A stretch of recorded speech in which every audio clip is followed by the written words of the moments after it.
For a long period of time, the world was organized in such a way that China was a factory and everyone else is supposed just to be a consumer. But that doesn't work anymore. And for a long period of time, people have forgotten that geography matters. So I think when you flip through news, you suddenly realize that, oh, Iran has a border with Pakistan. Therefore, they were shooting each other. And we found out that our goods has to travel through Red Sea. And every action happen elsewhere has a consequence. And of course, 2024 is difficult because there are 2 wars happening already. And once there's 2 wars, no one can stop the 3rd one. Because once US is tied down in 2, no one knows what will happen. And of course, China may be a rational actor, but no one can stop North Korea from doing crazy things. So I was a former Deputy Defense Minister. When they asked me what's the difference between defense and MITI, I thought maybe there was one thing in common. The Defense Ministry was like the Foreign Ministry with a gun. And MITI is the Foreign Ministry with the money, except that I have no money. When I was in defense, we presented Malaysia's first defense white paper. There were 2 ideas that I thought is relevant to our discussions. First, the Defense White Paper 2019 identified Malaysia as a maritime nation with a continental roots. We have very often forgotten that Malaysia is a maritime nation. The way we organize our governance, the way we organize our security, the way we think about business, very often we think inward, we do not think of ourselves as a maritime nation. We are a maritime nation, we are actually not separated by waters, but our 2 parts of the nation is actually connected by water. And connected with very important water to the world. We are next to the Straits of Malacca, South China Sea is in our middle, and all these are very relevant geopolitically and economically. I was told that by a major port operator that they are going to expand capacity by at least a 1/3. And I was stunned. I said, why you are expanding capacity by a 1/3 in 3 years' time? I said, because one major shipping line is moving their Asia hub from China to this part of the world for a few reasons. One is because the economic model has changed, production model has changed, supply chain has changed. China is now for China market, and companies are de-risking, building a second supply chain. And also, of course, they're worried about Taiwan Straits. And what surprised me was the worry about typhoon because of climate change. Over the last couple of years, more typhoon happened in China and Hong Kong than this part of the world. Thank God there's Sumatra, so there was no typhoon. But that shows geography matters, and hopefully at this moment we're in the right and lucky geography. The second idea from the Defense White Paper was that Malaysia is a linchpin in Asia, and Malaysia is a linchpin between the Indian Ocean and the Pacific Ocean. I think that is relevant to how we position ourselves, not just geopolitically, but also in economics. How we should see ourselves as the linchpin for Asia, or linchpin in Asia, connecting various parts of Asia, not just to the Northeast Asia, but also connecting to West Asia and to other parts of Asia. And Malaysia is uniquely positioned in being the connector, being the linchpin. When you think of various criteria, and we should capitalize on it. Geography matters. Secondly, wage matters.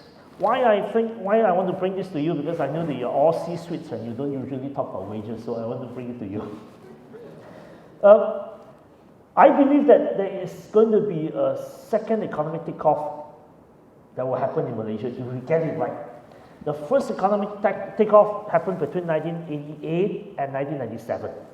But in the last 25 years, 26 years, we have not been going too far. We're neither here nor there, partly because 1997 there was Asian financial crisis, 1998 UNRWA was sacked, and therefore set off a series of political crises, and in 2001 China joined WTO and China became the factory.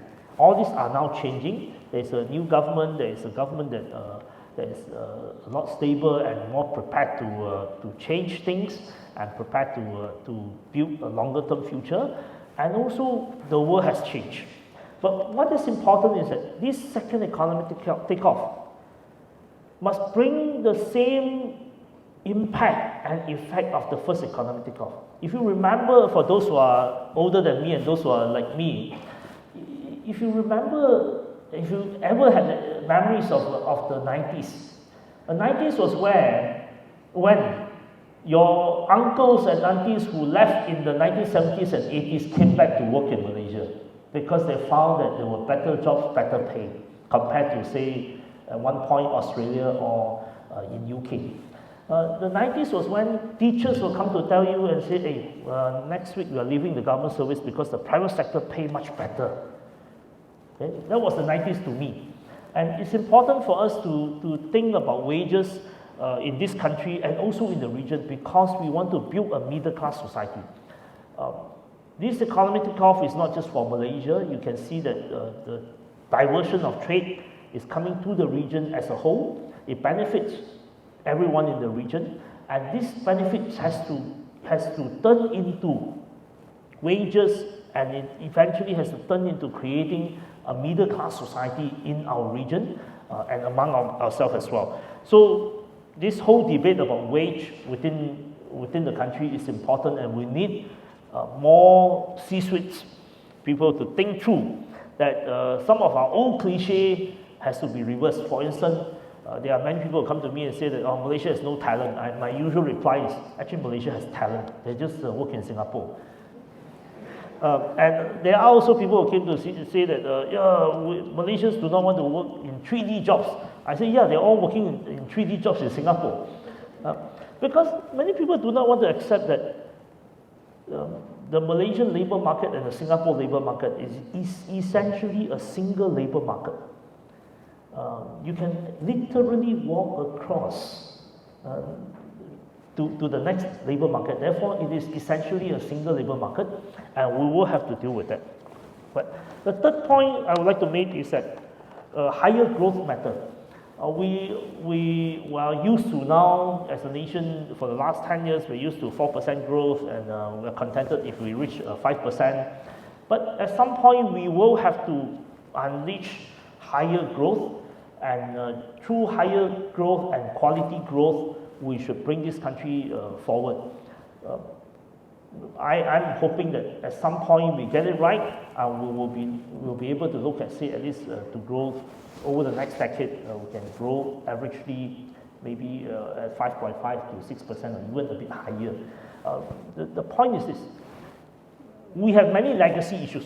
For instance, we're dealing with the debt problem, we're dealing with fiscal problems, but that problem, fiscal problem, will not go away through austerity. There are many people who propose austerity. There are people who say, let's impose what they call GST. Let's do this and that. But it's important to say that, to note that austerity has been proven not going to help the economy. We need to grow at a higher rate while we sail the ship, and through sailing the ship, we fix the older problem. See, if we grow at 6%, we will double the size of GDP within a decade.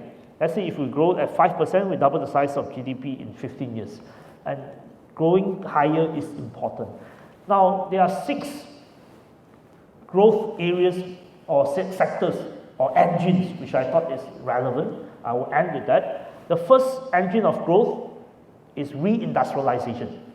As I say, for the longest of time, Malaysia has experienced premature deindustrialization, And this is a time, as those of you who follow investment numbers that 𝗵𝗏𝗵𝗵𝗿 will provide you, you will know that we are going to see a lot more high-end manufacturing that will come in, and the new industrial master plan has made it a national aspiration to see re-industrialization at a higher level. In the 90s, Malaysia was seen a distant third behind South Korea and Taiwan in terms of technology and manufacturing. We are now far behind China in terms of technologies and all this. But we should see ourselves as the hub for high-end manufacturing in Southeast Asia. The second point is green transition.